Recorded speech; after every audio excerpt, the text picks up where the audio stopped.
Hello and welcome to the show. Today we have a really interesting titled video from Modern Dating.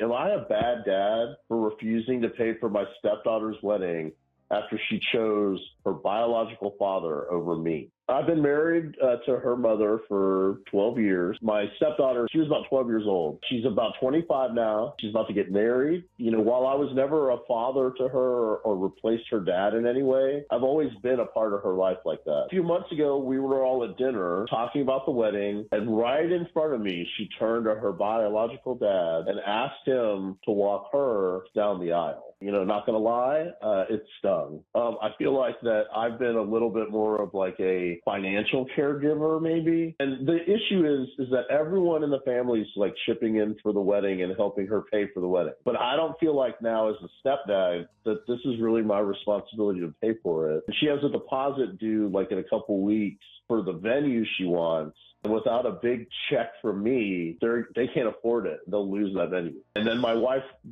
she's like, if you loved her, you wouldn't hesitate. I don't feel like I should have to pay for a wedding where I'm basically a guest.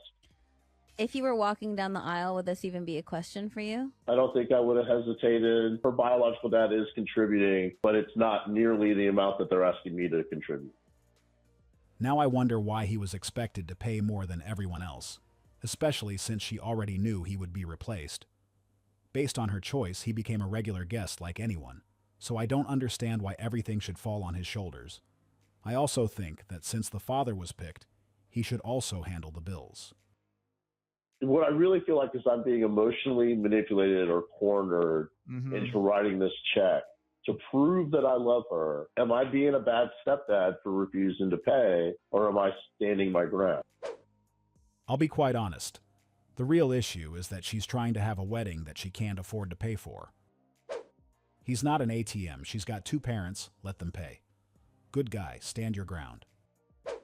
Do not contribute more than her dad. You are a guest at the wedding. Your smaller contribution is your wedding gift. Stand your ground. She could have asked you both to walk down the aisle. Let me jump here really fast. That was the same idea I had. Like, why didn't she get them both there? Because the dads have been there. Let's be honest, other than the biological dad is obviously from this story, he's not a deadbeat dad because he was still part of her life, just doesn't have the financial status as the stepdad, but he was still there, and he also deserves to be part of the wedding day, which is obviously an important day for any lady, right? So why they're not both doing it? Because they're both her dads. Like, I have to agree with some of the comments, like stand your ground, but let's see what others we have. I'm not paying to have someone else walk you down the aisle. Let him pay. I'll come as a guest and buy a nice gift. He's not wrong for feeling the way he does. Stepdaughter could have had both dads walk her down the aisle, one on each side. I would contribute the same amount of money that her dad did, not more. It's not about you. It's about her. You aren't her dad. Help her or don't. But do not let your ego make that decision for you. Before even talking about the situation with the stepdad, it's important to address the fact that she was essentially trying to have a wedding she couldn't afford. This is something she should think about because it seems like without his money, things wouldn't happen, and that shouldn't be the case. He shouldn't be financially responsible for someone else's wedding, especially when she already planned to replace him. When it comes to her decision, I think that she should have invited both of them. That would have been a much better approach, because it would have avoided making either of them feel pushed aside. I also think most of us would feel the same way in his position because it's not easy to spend years being there for someone, giving your time and resources, only to later find out you're being replaced. That's not easy. The way they handled everything also made it seem like he was only there to provide financially, and that's not a position anyone would want to be in. The other thing I have noticed is that a lot of people disagree with his reaction, saying that since he is not the biological father, he shouldn't feel this way or cut the funds just because he was replaced. But what most of them overlook is that he spent more than a decade stepping into that father role, paying for things and being there consistently. And that should also be considered. The whole situation made it seem like they only wanted him to play the father role when something needed to be paid for, and that's not how things should work. Yeah, we have to agree with modern dating here completely, because the stepdad was part of the lady's life for such a long time. Like she was 12 when the stepdad married the mom, and she's 26 when she's getting married. So the stepdad has been there actually more than he was not. And as a baby, she can't remember anyway.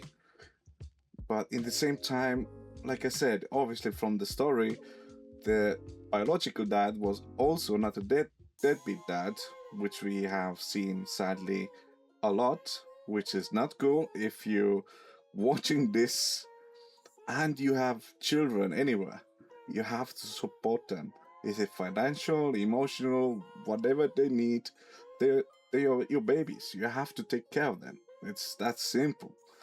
But in this case, I would say all the comments are correct. A little bit ego side comes to the play as well, but you have to remind this is what stepdads have to think about.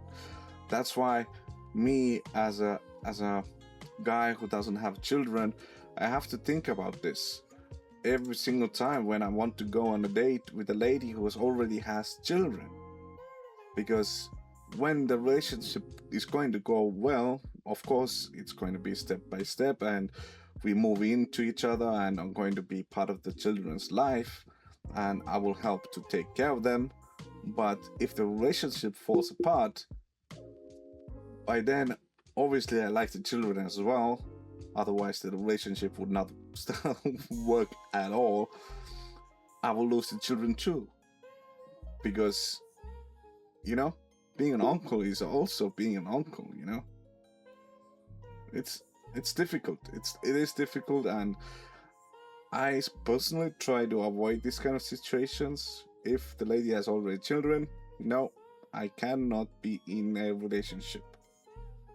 Can someone tell me where all my kids' fathers are at? That is one comment I see over and over and over again underneath my post. Where are the kids' fathers? How many baby daddies do you have? What do they do for a living? Are they involved in the kids' life? So I think it's time I share with y'all where all my kids' fathers are at. Each and every one of my kids have different daddies. I have 3 baby daddies in prison serving a life sentence. Then the other 2 don't even know about their kids. And that's because I didn't know who the baby daddy was, so I just decided not to tell anyone. Because I didn't want to tell the wrong person that they got a baby on the way, and that's not even their baby. And finally, my 6th baby daddy, the one I'm currently pregnant with, he has 5 kids of his own. He's married, and we live hours away from each other. We have to keep our relationship on the down low because he is married. But you know what I find so strange for having 6 baby daddies? All of my kids resemble each other, and they all look alike. You would think giving my kids each their own dad, they would come out looking different than each other. But all 6 of my kids look like they got the same daddy, so I don't know how that happened. But anyways, if y'all stayed this long, let me go ahead and introduce myself, because I know a lot of y'all are judging me by the start of this video. I'm going to tell straight away, I am judging 100%. 6 baby daddies, 3 of them life sentences. God, what is wrong with you? What is wrong with you? Cannot keep your legs together? What the hell? I'm not going to say anything about this story I'm on anymore. Let's just watch. My name is Kirsten. I am 27 years old with 5 kids, and I'm 9 months pregnant. I have an 8, a 7, a 3, a 2-year-old, an 11-month-old. And at this point, I might as well just say I'm 10 months pregnant. My due date was May 12th, so we are currently 1 day overdue. I work full-time as a dental assistant, which a lot of y'all don't believe because I am on food stamps. Y'all act like people that have jobs don't receive food stamps. You can still qualify for food stamps and have a job. But anyways, the comments I see under my post, sometimes I just have to play along with it. Because I can say what it is in the video or in the caption, and it still goes over people's heads. I can tell y'all that all my kids are by one person and have them in the video, and y'all still asking where the daddy's at. I can post a video of me at work, and some of y'all will still say, no, I don't believe that you have a job. Like, let's be so for real, y'all. But if you stay to the end, go ahead, like, comment, and share. And I love all y'all for the love and support. Again, let's normalize getting married first before having a baby. The most interesting part of this video is that most people will probably think she is not serious and that it's just for content, when in reality, she wasn't joking at all. Some people intentionally choose to build their family this way. A while ago, I saw a woman explain that she prefers having children with different people because it allows her to live off child support, which wouldn't be possible if all her kids had the same father. So this is something she plans to do in order to maintain her lifestyle, and I struggle to understand it. Basically, people with this mindset get into relationships with the intention of becoming a single parent, and I didn't even know that was a thing. What is the minimum yearly income to be your future husband? I would want someone that makes 7 figures because my career that I'm going into is going to be making 7 figures or more. So I want somebody who can match my level. What career are you going into? I want to be a heart surgeon. The average cardiothoracic surgeon salary in Los Angeles is $190 an hour, or it's just shy of $400,000 per year. $400,000 per year. I feel like I would want my person, my husband, to make more than me. Like 6 figures. 6 figures. 7 figures. Six- No, you said 7 figures 6, minimum. 7. What if you make a mill? Do they have to still match you? Yes. Or can they make 500K? No, they would still have to match me. What about you? I would like mine to make as much as I do, so I would say around 250. 100K. Go ahead, you? Now that we just looked up the no. legitimate answer of what a What? heart surgeon makes, I'm still a delusional girl, so I would still like them to make at least over $1 million because What did you write on the paper? I wrote 5. No. Million? Yeah, 5 million. You gotta shoot for the stars, girl. For the record, this is this. Ladies, let's be honest. A man making that kind of money isn't going to be worrying about any ladies less than a 10. He can pick and choose at that level. You would have to bring something extremely rare to the table. Wow, it's amazing what people base a relationship on. I've been with my husband since I was 15. We're married 42 years this year together. 46. He is my best friend, and that friendship is what's gotten us through everything. Not one of those women is making $100,000 right now. She wants to be a heart surgeon, and I want to be a movie star. A rich man will accept a not rich woman. A rich woman will still want a rich man to spend his money. They all fishing without bait. She didn't even know the career path she wanted, didn't pay the amount she had in mind. And this came from a woman who stated that a guy needs to be making $1 million to become a candidate. At this point, I think a lot of people are talking without thinking, and this is why they sometimes make no sense. She just said that she wants a guy who makes millions just because she is planning to pursue a career that will make a lot of money. She is not even there yet. How can this make any sense? And what makes it more interesting is these statement usually comes from those who most likely got negative balance in their bank account. I don't know what's going on, but for some reason people are making things about money when it comes to relationships, and this is not what it meant to be. And it also explains why things are getting more challenging in this department.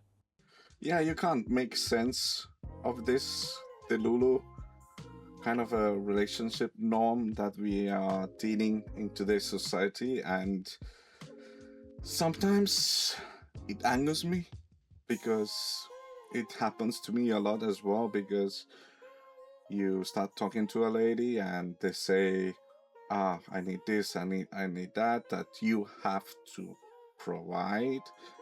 And then I tell them, like, sorry, I'm not your personal butler or your sponsor. And then they say, I am not for you. Because it's the funny part, it just happened less than a week ago. And it's funny to me that they say that they are the ones who are not for me, not the other way around, because they are making the standards, not me. And also it reminds me an old clip where the guy said, like, the men are the romantic types because we will date a Burger King employee or McDonald's employee, but you ladies, you will never do that. I have never ever heard any story of that. If you have heard a story of that or happened to any of your friends, please let me know in the comments, because I have never ever heard the story where the lady is making a lot of money and she genuinely likes a guy who is struggling let's use that word, because there are people out there struggling. It's part of life. I have struggled. Probably you watching it, at some point you have struggled. It is what it is. The most dangerous person in your marriage has 847,000 followers and has never met you, but your spouse watches them every night. I'm not exaggerating when I say that social media has changed the nature of what I watched unfold in divorce cases. The comparisons are constant. The access to other people, real and imagined, is constant. The drip feed of other lives that look better, easier, and more exciting than yours is constant. And here's what that does to a marriage. It manufactures dissatisfaction of things that were fine. I went through a high conflict divorce myself. I know what the end of a real relationship costs. And I watch people now risk that cost for a version of life they saw on a screen, built by strangers who are also miserable, but post better than you do. The algorithm is not rooting for your marriage. It is optimized for your attention. And your attention is most easily captured by the belief that somewhere, someone is living a life better than yours. They are not. I promise you. Oh, wow. This guy summarized it perfectly. And the funny part is that was a message to the ladies. Because it's the ladies watching the other ladies with 900 or million followers, you know, and they watch them and say, oh, your life is this and your life is that. Your guy buys you this, your guy buys that. It's Instagram. It's all 100% fake. Okay, well, not 100%, because there are obviously people like who live like that, but it's less than 1% of the world. 1% of the world. Get a grip. Come back to reality, people. You know? It's that easy. Anyway, that ending clip summarized today's video perfectly. Well done from Modern Dating, and I really enjoyed this video and hope you did as well. And see you on the next one. Leave a comment, let's discuss, and bye.